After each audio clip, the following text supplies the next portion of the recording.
global happenings today. We communicate, we analyze global news. Stay tuned. Hello beautiful people, welcome back to our channel. A few days back, Fubara had told his supporters not to do anything to derail the peace talk. And of course, most of his supporters have moved on. Apparently, there's still some moves. Of course, they've openly said that they are standing with Fubara. One of his strong supporters, Yogana, who was so vehement about Nyesom Wike, who literally moved against Nyesom Wike during that heated crisis in Rivers State between Fubara and Nyesom Wike, made a U-turn. Obviously, his Oga at the top is saying no. He's now a grandson to Nyesom Wike.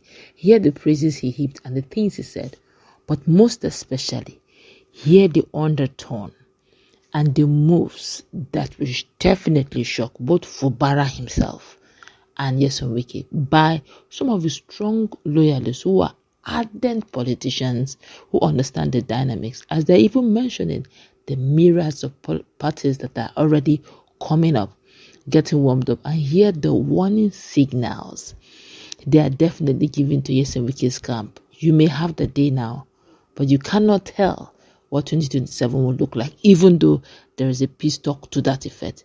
I do not want to let the cat out of the bag. While he's talking in between the lines, he's giving the subtle warnings. Let's hear him. I will come back for more details with my colleague. To pretend over the governance in Rivers State. But it was later we got to understand that the president actually intervened to stop the impeachment of the governor and to ensure that the political actors from the legislative arm of government, the executive arm of government, and the FCT minister, who happens to be our national leader in the state, to reconcile properly. So when we got to understand this whole thing, that is why we went ahead to commend the president for this move, because actually it was degenerating to lawlessness. Remember that the governor tried several times to present the budget that the assembly requested to the assembly, but he was shut out of the assembly complex, the temporary structure they were using. So that is why you see we are commending the president. And this latest move, that the president was able to unite most of the political key actors from the legislative arm and the executive arm of government together to agree to this peace agreement. I want to commend the president for that. I also want to commend the FCT minister for looking at it that if you have a son and you feel that he has offended you, you will have the fortitude or the grace to forgive and move on. And this is what he has done. He has shown that he's a fatherly figure by accommodating everybody back and ensure that we get back on this track. Because, like you mentioned in your opening statements about the National Assembly questioning some line objects in the budget, you can understand that the sole administrator that was brought to Rivers State, he is not from Rivers State, number one. Number two, he did not contest. He did not tell the people of Rivers State that this is what I'm going to do to you or for you. So he doesn't owe them anything. He is just like a supervisor, pretending over something he doesn't understand. And that is why governance has been grinded to a halt in Rivers State. Look at all the projects that the Similarly Fubara started. As we speak today, all those projects are halted. Why? There's no clear supervision, there's no clear administration in the state. So this is why all of us are calling on Mr. President in his magnanimity to shorten the time of this state of emergency declared, more especially now that all the political actors have come together to agree on this peace pact. And the governor went further after that meeting to come back to us who are his supporters to tell us clearly that we should not do anything that will derail this process, that he has given up everything, that we should look up to him for good governance, like what he promised the Rivers people, and anything political, we should look up to the FCT minister, and that we should respect him, and we should not regret any of them, and we should thank Mr. President for this. And I think that this line of thought and action will bring lasting peace and sustainable development to the state, like we had in the past. Rivers State politics. The structure that brought Governor Fubara into office is the same structure. I was the director NGO for his campaign council at that time. The Honorable Minister of FCT was the chairman of the campaign council in the state. So we all played our different roles, and he was in charge, and he piloted this whole program. So the issues of the Honorable Minister to nominate all the local government chairmen, the governor to do a single term, is not what was definitely agreed. And even if that was agreed, there is a procedure to that. The governor has told us, even before the peace pact, he told us clearly that he is not interested in anything be it local government, be in political positions. He's not interested. In fact, I can tell you clearly that the governor would have resigned if not for the teaming supporters and because of the Rivers people that he owes a duty because they voted him to run for one tenure. So when he finishes, and if he finishes well, the onus lies on Rivers people and it lies on the other political actors and the structure that brought him earlier. And if the governor is even interested, because he told us clearly that he's not interested. So the issues of what happens tomorrow, what happens next tomorrow is neither here nor there. People might be aligning or realigning or thinking that yes, one man can bring everybody, but I know the minister. He gives these things back to the local government to decide, the leaders within this local government to decide. And what he has told us is that everybody, no matter the faction, those supporting him, those supporting Fubara, those supporting any other person, and the masses, as long as you're from a local government, you're from a constituency, you fall back to your constituency, and you people will discuss. And who knows, now that we have pluralities of parties, we have the APC, the PDP, we don't know where to go. So people will definitely stick to one place, so that there are those who have political ambition. So you cannot stop people from carrying out or pursuing their ambition. But one thing is clear. Yes. One thing is clear, that the governor has accepted this peace pact full hook, line, and sinker, and he has told us clearly that we should not try anything that will derail that process. Fubara is somebody that is endearable to us. He is a humble, peace-loving person. That's kind of his character endears you to him. You just like him, and that is what happened. I was now with the PDP at the time Fubara was running for election. I was in the APC. I actually contested for the House of Representatives on the platform of APC, the primaries.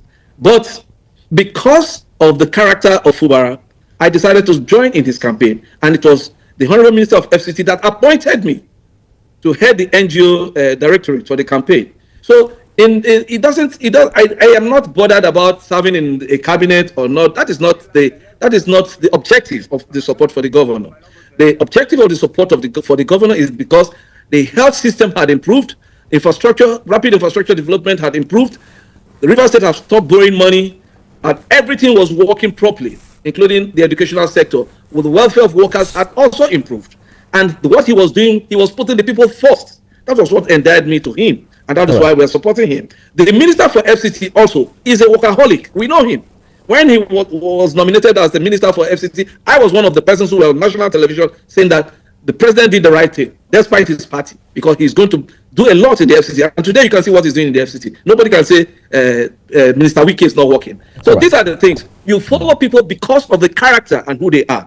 Political aspirations or affiliations are secondary to the needs of the people. So what we are saying, will Fubara perform in the remaining terms of his tenure? The answer is yes. Had he performed before he was moved for office? The answer is yes. Is the sole administrator performing now? The answer is no. So these are the key issues. Very high in River State and across the country. You know, military dictatorship is something that President Bola Ahmed Tinubu is known for fighting vigorously, even when he was in trenches. He fought it as an elected senator. He was against it, and he has refused to support it.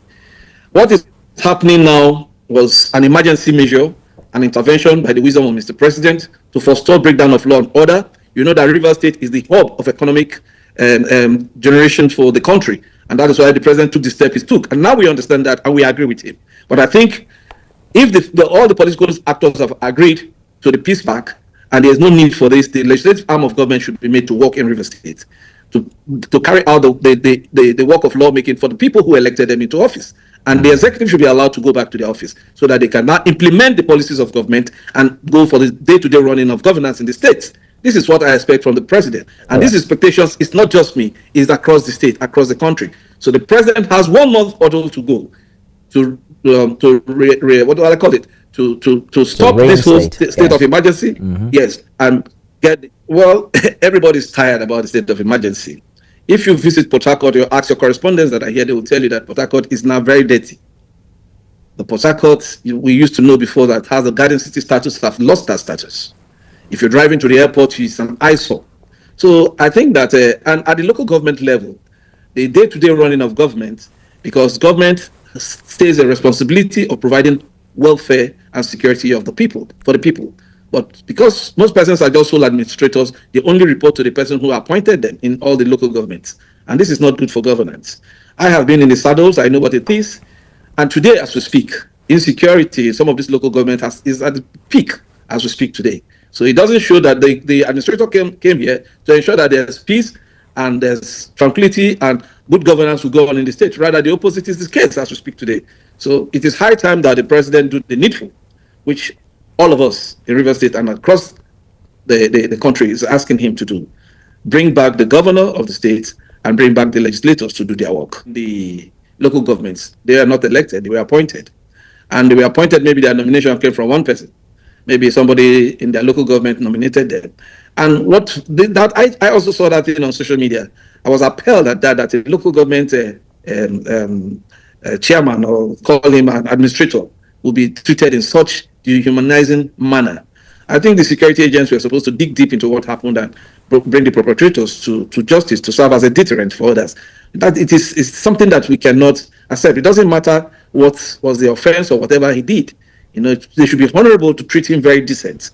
But you see, if he was an elected local government chairman, for instance, you can't see such things. Maybe his godfather, who knows, or somebody who nominated him must have had some problems with him, or maybe he had problems with his people, who knows. But that is not to be treated. Nobody should be treated like that, no matter what happens. We have the law enforcement agencies, we have the law courts, so that you seek redress when you feel that you are aggrieved. And that is the kind of people we are in River State. We are humble and peace-loving people. We accommodate strangers. We allow the place to be an economic hub, just like Lagos. In fact, there are only two states in this country when people want to come into Nigeria, they say, are you going to Lagos or are you going to Port Harcourt? These are the things we hear. So, but today, Wike has come to Abuja and has made Abuja the third. So people now say, are you going to Abuja, you're going to Lagos, or you're going to Port Harcourt? So, we need democracy institutions to be in place for the peace, well-being, and good running of governance in the state. Without that, you cannot take away all these skirmishes happen here and there, because you cannot hand over a local government to one individual, and the person will just nominate somebody, and if the person misbehaves, he sends somebody to go. These are things that is giving the country a bad name, not just the state. So I don't know how that case went, and I don't know what steps the authorities have taken. But for me, it was appalling to look at such thing, and it's dehumanizing for anybody to be treated like that. I hear you, but many people, quite a number of people, are receiving this news of reconciliation with some form of caution, because it's not the first time we're seeing both of them coming together, and even the same Mr. President intervening. If you have the governor's ear today, which I suppose you do, and that of the FCT minister, what would you advise them to prioritize going forward? What should they do and not do not to have this peace process deteriorate? Yeah, thank you very much. When I first heard about the reconciliation, they've had about 5 meetings before the last one we saw. Was it Thursday when they went to see the president? They've had 5 meetings. And each time I see the governor, I always ask him, what is the context of this whole agreement you are reaching? What is the point? He now asked me a question. What is your interest, Mr. Marvin? I said, no, my interest is for the good governance of the state. He said, so be it. For him as a person, he doesn't need anything. All he needs is for him to keep to the promises that he has made to Rivers people and ensure that there's good governance, there is peace and sustainable development in Rivers State. And that is all he wanted. So when he came back this last time and told us they finally agreed, we also asked him, what are the terms of this agreement? He said clearly to us, anybody who has a political ambition should keep it away, because he didn't go to negotiate any political office for anybody. All he said that he wasn't interested in anything more than governance of the state, and that is it. So if we are supporting him genuinely, we should take this peace and pact that he has accepted to and do nothing to derail it. The governor is very sincere in this peace move.